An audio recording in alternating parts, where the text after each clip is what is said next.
If one day, a giant alien spaceship really hovers above Earth, what do you think it's here for? To visit relatives, or has it set its eyes on this treasure called Earth? Let me tell you, the least likely thing is resource plundering. Because any civilization capable of crossing interstellar space to reach you is technologically ahead of you by at least tens of thousands of years, with no upper limit to them.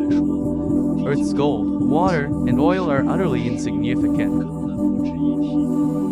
Just like you wouldn't buy a plane ticket to go steal a handful of sand from your doorstep, a civilization that can traverse the stars has ways to acquire resources that you don't even qualify to imagine. Dismantling planets, harvesting stars, even using black holes as power banks. If you packaged up Earth and gave it to them, they'd complain the shipping cost is too high. Think about what a true interstellar civilization comes with as standard. Energy freedom, material freedom, space freedom. These three things are everywhere in the solar system. The asteroid belt is inexhaustible. Gas giants can't be sucked dry. A star's output power is measured in meaningful watts. And Earth, its gravity well is a massive pit. The atmosphere is a deceleration zone. And underneath there are several billion two-legged beasts that emit electromagnetic waves. Tell me, how brain-dead would an alien have to be to choose the lowest cost performance location in the entire solar system for resources? So here's the first conclusion. If the spaceship comes, the last thing you need to worry about is them trying to steal your stuff. Since it's not for resources, then why did they stop here? Don't rush to think about why just yet. First, think about how they even got here. The speed of light is an iron law of the universe. 300,000 kilometers per second sounds fast, but the Milky Way is 100,000 light years across. Imagine stuffing a group of living people into a ship and flying for thousands or tens of thousands of years. They'd have to eat, drink, excrete, take medicine, avoid asteroids. What sane civilization would do that? Even humans know to send probes when trying to leave the solar system. Would an alien civilization not understand this? It's like wanting to eat Peking duck in Beijing, but instead of taking a plane or high-speed train, you choose to ride a bicycle with your whole family and all your pots and pans. Isn't that ridiculous?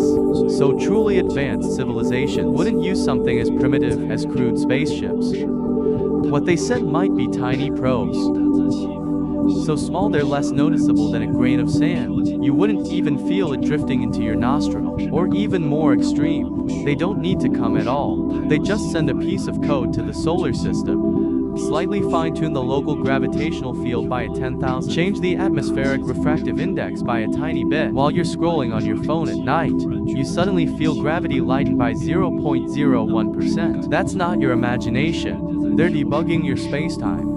You can't even see where the enemy is. How would you fight back? But what if they only want to observe Earth? That moon above your head is the perfect observation post. Have you ever wondered why the moon is so large? In the solar system, the size ratio between the moon and Earth is ridiculously large. Even weirder is, it only ever shows you the same face. For thousands of years, humans have written poems to the moon, fallen in love, created myths, but you've never seen its far side. What a coincidence, right?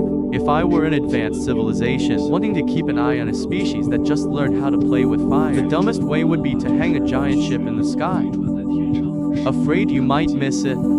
The smartest way is to disguise the monitoring station as a natural satellite. So for thousands of years you voluntarily look up and salute it, and even think it's romantic. You think you're admiring the moon, but the moon is admiring you. Some people say, no way. Then let me ask you, the mainstream hypothesis for the moon's formation, the giant impact, still has a troublesome problem. According to models, at least 40% of the moon should come from the impactor, Theia. But samples brought back show that the oxygen isotopes of the moon and Earth are almost identical. This means either the collision mixed we need to reconsider the moon's origin.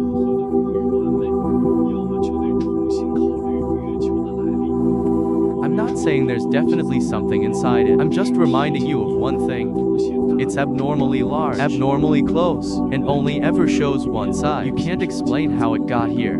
So you'd better not be so sure it's just a rock. So what they really want might not be things at all.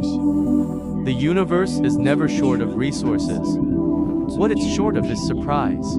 A civilization that's developed for millions of years has logic and deduction so perfect it's horrifying. The entire universe in their eyes is just a piece of draft paper filled with formulas.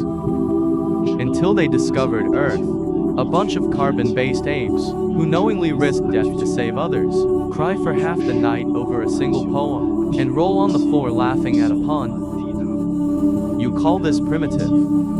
In their eyes, this is the universe's ultimate random number generator.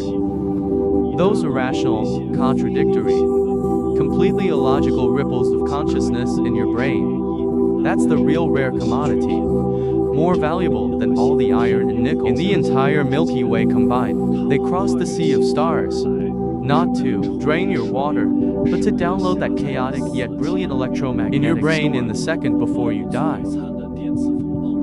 You think you're the prey. You're not even prey. You're a collectible. They might not even care about you at all. They were just passing by, and casually carved their signature with gravitational waves on the edge of the solar system to prove I was here, then turned and left. Just like you wouldn't climb Mount Everest. With tremendous effort.